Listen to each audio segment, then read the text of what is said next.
Reiner, the Chicago Symphony Orchestra leader in the 50s, where he took the orchestra over to the Eastern Europe, and there's a line about, Fritz was right, a letter coming back saying that Fritz was right. I'm just wondering if that Jack was right was sort of a reference to that Fritz Reiner. No, not at all. And in fact, that scene, I wrote this scene about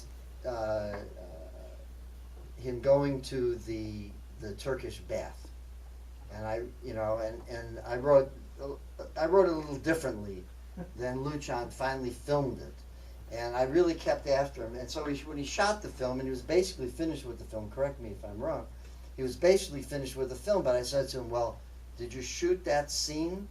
Because I wanted to have a kind of a surreal scene, but a real scene, a realistic scene, where he goes and he asks, as it is in the novella, and he wants to take a sauna. And the guy at the hotel doesn't understand. There's a different meaning for sauna. So he takes him to this Turkish bath, and I said, so when he walks in, there are 7 of the fattest women you've ever seen in your life, but beautiful fat women. Really 7 very beautiful but very fat women in this place.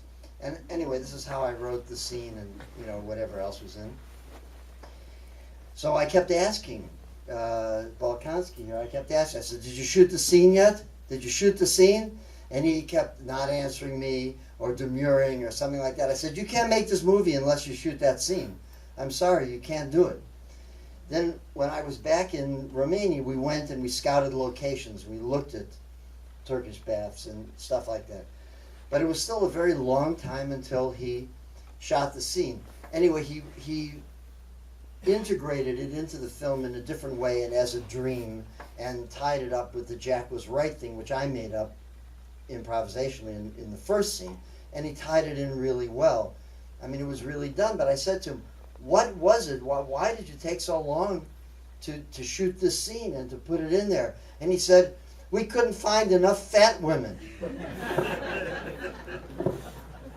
Okay, there's always a difference in between the Barry story and my story. I mean, just to answer to your question, I maybe Barry knows much more about your question because I have no idea about Mr. Reiner. But this is the kind of question I always love because I will take it. And next time, if ever will be a press conference or something, I will relate to this Reiner thing. So they will think I'm a very intelligent and educated person. So that's one thing. The second so the answer was no, and because Barry introduced the Turkish bath scene, I want to tell you that when we finished the movie, I gave the movie to a friend of mine she's a film person, but she was working in the National Film Fund. So in a way I was obliged, to show it there, but I tried to put it more friendly. So I gave the movie to her and I said, okay, have a look and tell me what you think before we have the official screening. And she calls me and she said, well, I wouldn't lie to you. I really love the movie, but there's one thing I have to tell you. You have to take this Turkish bath out because I think there's no sense in the rhythm and in the story, and it's harsh and it's totally different and so on and so forth. And I say I will never take the scene out because that's, I don't know how you would call. They say that an independent filmmaker, it's the one who's sleeping with the negative of the movie under his bed, and apparently they say that only Jim Jarmusch has this right here in the States. So what we're doing in Romania is that we are, it's kind of a very independent movie, so we decided to keep it. And when the press asked me, because we had quite some negative critics on this side, and I remember even in America, I think it's a Variety or Hollywood Reporter who said there's a misplaced scene in the whole movie, which is the Turkish bath scene. And I always answered as, we want to have this scene here because first Barry Gifford wrote it, secondly he swore I will be in hell if I want to put the scene in the final edit, so I'm very anxious about that, and it's because we like it. Well, people but it's difficult not to find fat ladies. It's difficult to find ladies who are more corpulent, or how you say this in English, and willing. Yeah, I'm political correct. I told you tonight, and willing to take out their clothes. If front of the camera. I mean, it's more easier to find top models in Romania and Ukraine, for instance, to get naked than the more serious ladies. If I may get to my main question, I was going to ask you about my surprise of how little reference there is to Holocaust and to how not material it is almost to the story. Is that something, and I don't mean that as a criticism, I'm just wondering. But this is all well before that. These people left in 1919.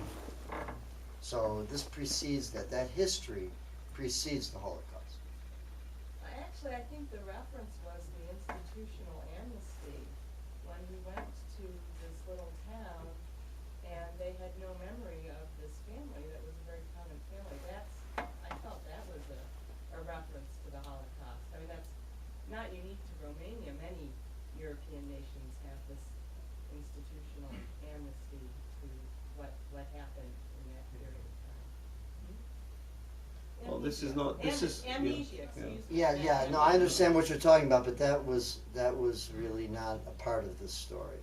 That's I wouldn't call it amnesia. You know, for instance, there's a line in this movie when Sami, the old guy, says to that mayor, "Is it Makarov, a Ukrainian or a Russian gun?" You know, that's a line from my grandfather, who actually was the one who saved the rabbi of a very important South Danube city from the legionnaires, the so-called Garda de Fier, the ones who were the Nazi Romanians. And the other grandfather, the father of my mother, saved like 20 people in that night. So I'm not at all amnesiac. I know all the stories from my grandfathers. On the other hand, you know, when you're talking a history in that part of the world, it's a little bit different that probably you would listen to it here. Or it's, you know, for sometimes, you know, if you portray,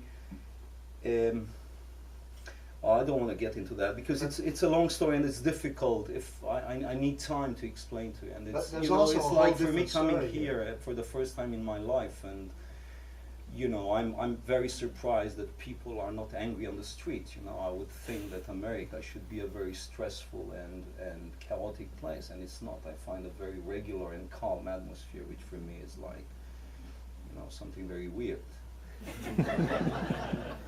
Yeah, but there's a whole other story here that we really discovered, and when we were researching this film, as it turned out, in the beginning, and about the whole Jewish history, and the original Tanya that we found was in fact the only Jewish person living in a little yellow house in Suceava, right? She was in, or No, she was in Radovich. She was in Radovich. Yeah. And Vana Koppelman, yeah. yeah, and she had the book of all the names and the whole history and all of that kind of thing, and she was the one who took us to see the original Sami Greenberg, and who had the key to the synagogue. I mean, there is a whole other story, trust me, you know, that we didn't tell. That's in the sequel. I've been raised in a neighborhood which was a very multicultural neighborhood when I was a kid in the 60s. So there were like four kind of people living there. There were the Romanians, there were the Gypsies, there were the Jews, and there were the so-called Aromani, the Romanian Greeks, the one from Pindus Mountains. Okay, so there was a very cultural mixture, and what I do remember from that period is the humor and the very relaxed atmosphere in between those. There was nothing. I mean, we did learn about the war, about the Holocaust in the school, of course, but what I do recall from that period was the humor thing, was the fun time we had together. So yes, maybe you're right. Maybe it should be more about that, but it wasn't meant to be so. It's a different movie. It's a different movie. It's not everything is illuminated, so it's not, you know. I wouldn't say it's not a serious movie, but it's not a serious quest of the political issues in those nations. There's some small remarks into it, but it's a small comedy at the end of the day. Sorry, yes. Actually, I